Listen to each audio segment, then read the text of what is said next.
A superstition is a belief or practice resulting from ignorance, fear of the unknown, trust in magic or chance, or a false conception of causation or an irrational abject attitude of mind toward the supernatural, nature, or God resulting from superstition. Superstitions are long-held beliefs that appear to be rooted in coincidence or cultural tradition rather than logic or facts. Superstitions are often connected to pagan beliefs or religious practices that were widespread in the past. Superstitions offered a way to feel more in control, the same way they do now. That's why highly educated, sophisticated people still believe in certain superstitions. Most superstitions are fun and harmless, whether you sincerely believe in them or not. But some superstitions can play into mental health conditions. Let us look into some of the favorite superstitions. At 1. Touch wood. In Great Britain, a phrase you may hear people say is, touch wood or knock on wood. This is an interesting British superstition that has been around for many years. This superstition is said to have started many years ago. People used to believe good spirits lived in the trees, so they tapped the trees to let them know they were there. If you hear a British person say touch wood, you'll probably see them touch, tap, or knock something that is made from wood at the same time. British people do this when they are trying to send away bad luck. This phrase may be said when someone is experiencing some good luck and doesn't want it to end. At 2. Black cats and birds. Even in modern times, as silly as it sounds, you still hear of black cats being associated with superstitions, black magic, and pagan holidays, such as Halloween. The poor critters are just as avoided any day of the year, and it's common superstition that a black cat crossing your path is bad luck. But they're not alone.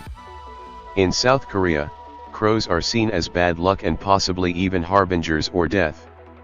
In India, it is a belief that if crows make some noise on your balconies, then some of your unasked uninvited guests would surely pay a visit to your place. There's an old British superstition that says 6 ravens must remain at the Tower of London at all times, or the crown will fall. And in Ireland and Scotland, seeing a single magpie is supposed bad luck, but 2 or more is fine. At 3. The evil eye. The evil eye is a superstitious curse, or legend believed to be cast by a malevolent glare, usually given to a person, when one is unaware. Many cultures believe that receiving the evil eye will cause misfortune or injury. To guard against such disastrous gazes, people in Turkey have an amulet called the Nazar Bonkügü. The charms are typically blue and white. Blue is thought to be a ward of the evil eye as well, and resemble an eye themselves. These charms are common sights in Greece, Egypt, Iran, Morocco, and Afghanistan. At 4. Number 13. Researchers estimate that at least 10% of the US population has a fear of the number 13, and each year, even more specific fear of Friday the 13th, known as paraskevadikatriaphobia. Many think that the reason for the number 13's bad luck comes from the Bible. Judas, who betrayed Jesus, is thought to have been the 13th guest to sit down to the Last Supper. In the United States, many do not have a 13th floor, and the vast majority of hotels, hospitals, and airports avoid using the number for rooms and gates as well. But for some, especially in countries like Thailand and India, 13 is considered to be fortunate and lucky day. According to Thai calendar, they celebrate their new year on 13th of April. The rituals and customs say that it is the day when the bad signs are washed away by splashing water on people. Every month of Hindu calendar, the 13th day is an auspicious day for Hindus.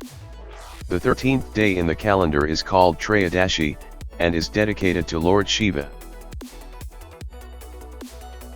5. Birds flying into your home. An old wives' tale says that a bird flying into your home is a bad sign, especially if the said bird circles the room, and lands on the back of someone's chair, and then leaves. That supposedly means the person whose chair the bird chose would die. Certain types of birds in your home are considered more ominous than others.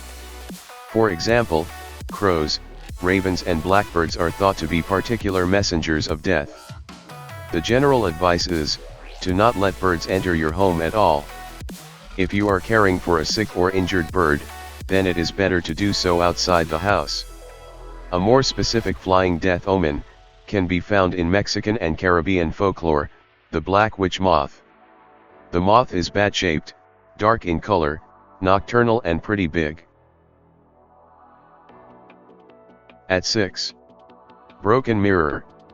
Mirrors are everywhere, in our homes, in our bags, on our cars, in restrooms, and shopping malls. Nature provided us with the first mirror. The most widely held superstition about mirrors is that, if you break them, you'll get 7 years bad luck. This stems from Roman times, when it was believed that the soul could be seen in a mirror, and that a reflective surface was a portal to the other world. The Romans thought that the soul renewed every 7 years, and if you broke a mirror, you damaged your soul for that amount of time. With that in mind, breaking a mirror, especially if it has your reflection in it at the time, doesn't sound too great. At 7. Tossing spilled salt over your shoulder. For most of human history, salt has been very valuable. In some places and times, it was worth its weight in gold. So when you spill any amount of salt, you ought to take a pinch and toss it over your left shoulder. By doing this, the superstition says, you drive away any evil spirits attracted to the spill who may want to cause misfortune for the unlucky spiller.